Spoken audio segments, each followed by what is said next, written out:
The key was taped to the back of a photograph with Scotch tape that had yellowed at the edges.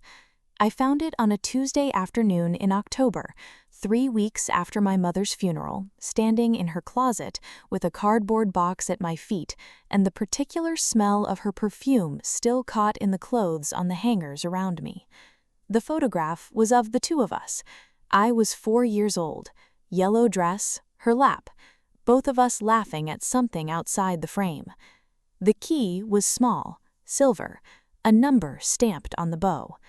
I stood in that closet and I understood, before I had processed anything consciously, that my mother had put this here for me to find, not for my siblings, for me.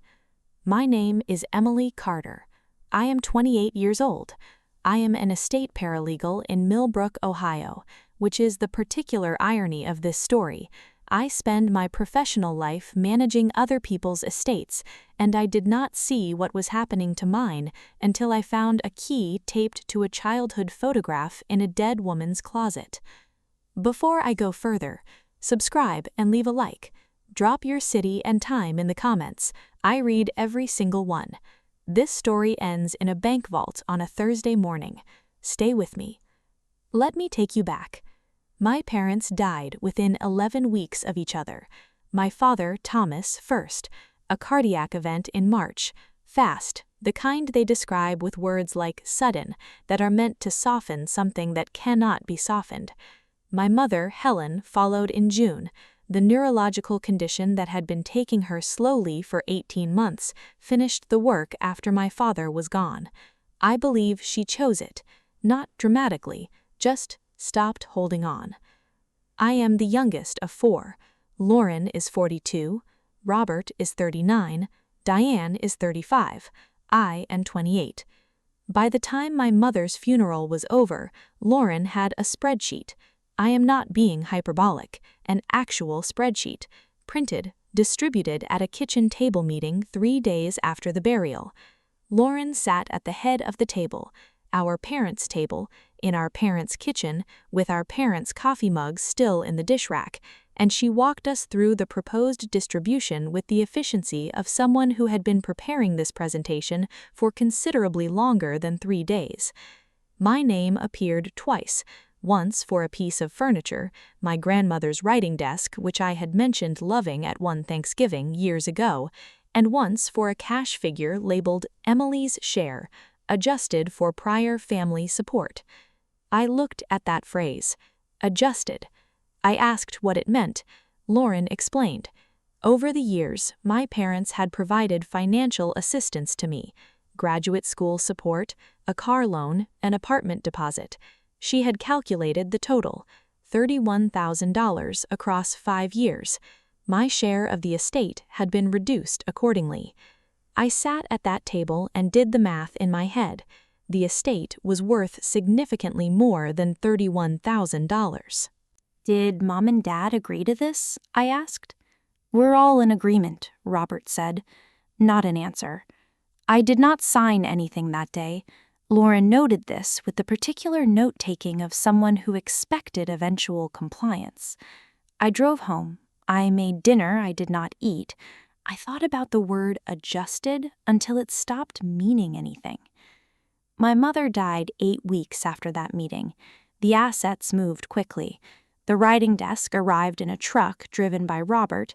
He carried it inside without speaking more than 4 words and left without staying. 3 weeks later, I was in her closet. I found the photograph at 2:14 in the afternoon. I held the key in my palm and I felt with complete certainty that my mother had been watching everything and that she had been doing something about it. I did not tell my siblings about the key. That decision arrived before I had consciously made it, the way some decisions arrive already formed before the thinking mind catches up. I put the key in my coat pocket. I finished the closet clean-out. I carried boxes. I answered Lauren's logistical questions with the focused pleasantness of someone thinking about something else entirely. I drove home and put the key on my kitchen table.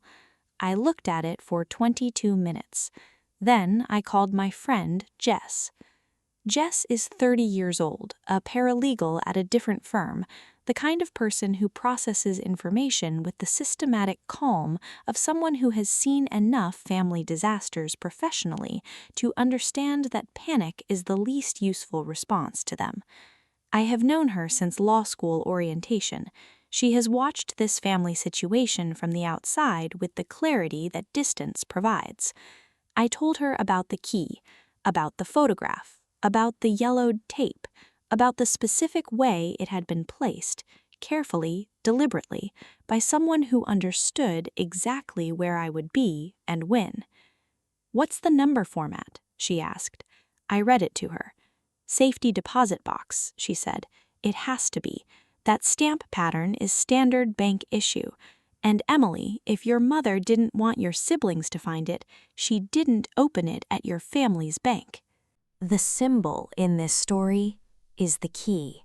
Small, silver, the number on the bow, the yellowed tape that left a faint rectangular mark on the back of the photograph when I removed it. It had been in my coat pocket in my mother's closet, and it had been there ever since. Through the rest of the cleanout, through the drive home, through 22 minutes of sitting at the kitchen table doing nothing. I carried it for 3 days while I figured out the bank. Millbrook had 4 branches. The family used First National on Main Street. Lauren had managed the estate accounts there, and I had been present for one meeting. That was the obvious choice, which meant it was not the right one. My mother had not been trying to be obvious. I tried the East Side Regional Branch on Thursday morning. A woman at the customer service desk typed my mother's name. She looked at the screen. She looked at me. "Can I see identification?" I showed her my license. "Mrs. Carter added you to the box access list in September of last year." September. My father had died in March. My mother had been declining for 18 months before that. She had opened this box, added my name in September while she was still well enough to do it carefully, before the condition had taken the precision from her hands. She had planned this while she still could. The bank employee brought me to the vault room. She inserted her key. I inserted mine. The box slid out. She left me alone. I sat at the small table in that quiet room with the box in front of me. I put my hands flat on the surface. I breathed. Then I opened it. 3 items: a handwritten letter, my mother's forward-slanting cursive, the loop in her lowercase g exactly as I remembered, a document on legal paper, and a folder thick with pages organized in my mother's specific filing system. I read the letter first. It began, "Emily, if you are reading this, you found the key. I knew you would. You are the one who always shows up for the closets." If you have ever held a letter from someone who is gone, written in their handwriting, knowing they wrote it while they were still alive, drop a comment. Because what I felt in that vault room is not something I have a clean word for. Stay with me. My mother had known since August. Not suspected, known.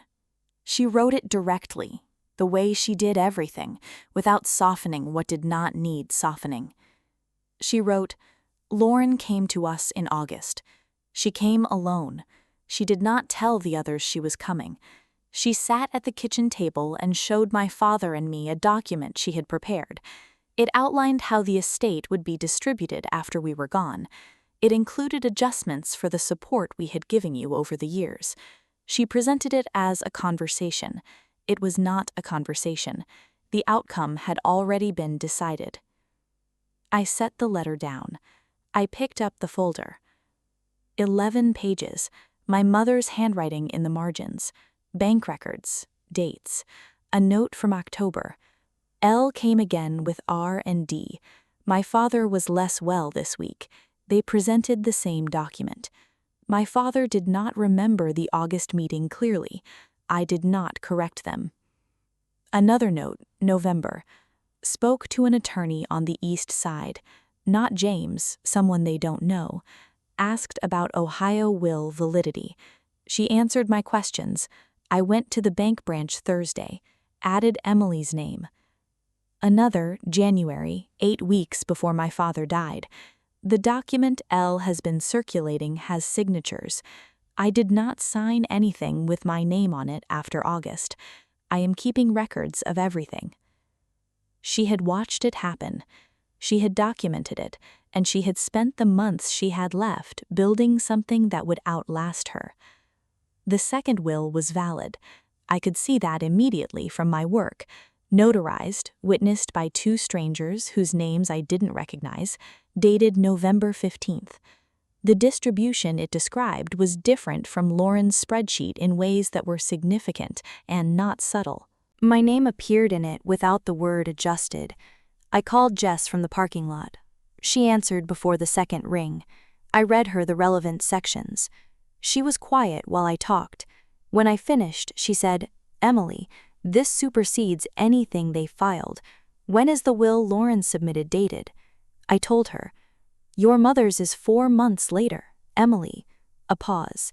She knew what they had. She made a new one. I sat in the parking lot of the bank branch 6 minutes from the cemetery where my parents were buried. The key was in my coat pocket.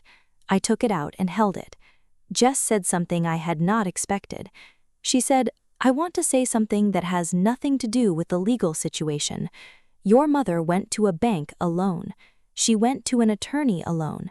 She organized 11 pages of documentation. She figured out exactly where to leave the key so you would find it and no one else would think to look. She did all of this while she was frightened and declining and grieving your father." She stopped. "Your mother was thinking about you. The whole time," she said. "I just wanted you to know that I think that is one of the most remarkable things I have ever heard." I sat in the parking lot of the bank branch for a long time after that. Then I called the estate attorney.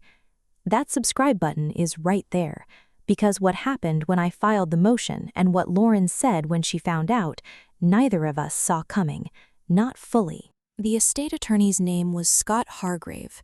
He was 63, semi-retired, second floor over a hardware store. He had handled my parents' affairs for 20 years. He had drafted the first will, the one that Lauren had filed. When I called him on Friday morning and told him what I had found, he was quiet for a long moment. "Your mother called me in October," he said. "She asked a procedural question about Ohio will validity. I answered it. She thanked me and hung up. I thought she was just being thorough." I said she was being thorough. He reviewed the documents that afternoon while I sat across from his desk watching a hardware store below through his second-floor window.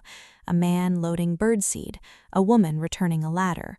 Ordinary Friday things happening below while something large and final was being confirmed above. Scott set the documents down after 43 minutes. "This is valid," he said. "It supersedes the document your sister filed. I'll need to file a motion with the probate court.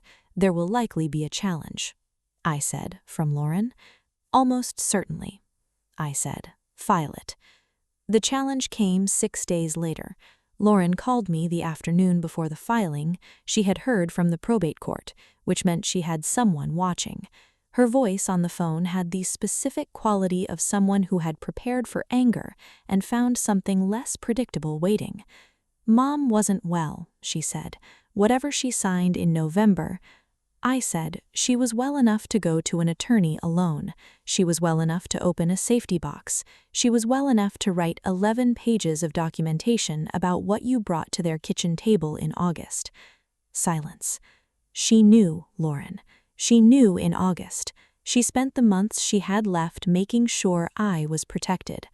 The challenge was filed. It lasted 7 weeks. Scott handled it with the confidence of someone who had 35 years of these situations and knew exactly what a valid will looked like and what courts did with them. The challenge was dismissed. Robert called once after the dismissal. He said he had not been fully aware of Lauren's original plan, that he had been told everything was agreed upon. I did not know if that was true. I told him I heard him, and I needed time. Diane sent a card. It said she was sorry. I put it in a drawer. Lauren has not called. The writing desk, my grandmother's, the one Lauren had included in the original distribution as if it were a consolation prize, sat now in the corner of my living room. Dark walnut, 3 drawers, a surface that still smelled faintly of lavender sachets. I worked at it in the evenings, after the estate was settled, after the legal work was done and the documents were filed, and the key was in a small dish on the windowsill where I could see it. I had not put it back in a drawer. It had done what my mother needed it to do. Now it sat in the daylight, small and silver, the number still clear on the bow. My mother had gone to a bank alone in September. She had added my name. She had taped a key to a photograph and put it somewhere she knew I would find, because she knew her youngest daughter. She knew which one showed up for the closets. She had been right about that. She had been right about most things. My name is Emily Carter, and the most important thing I have ever found in a closet was left there by a woman who loved me precisely enough to plan for the people who didn't.